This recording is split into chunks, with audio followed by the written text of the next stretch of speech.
Mukabat sa 52 ka tawo ang ipang-hire on the spot sa ilang bag-o nga employer atol sa gipahigayong TESDA Job Fair o World Cafe of Opportunities dinhi sa Dakbayan sa Dumaguete.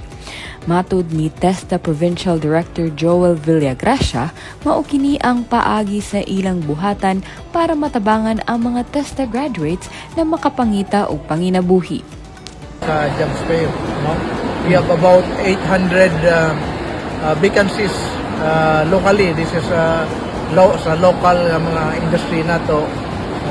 Mag-recruit sila sa mga different position, no? And we have 15 participating companies. Gikalipay ni John Blake Columna ang pagka-hire on the spot niya sa TESDA Job Fair. It's my first job and the hire on the spot. Galit ako kay may opportunity, so I took it. It's great. It gives a lot of people the opportunity to take a job and to start earning just an item for their families and for their individuals.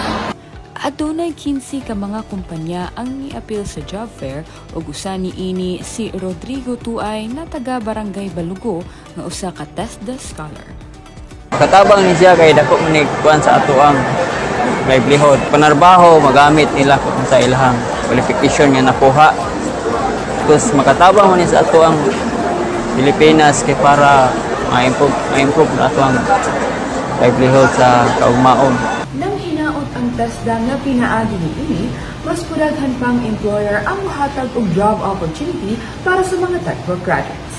Kini si April Villagonzalo gikan sa PIA alang sa NBC.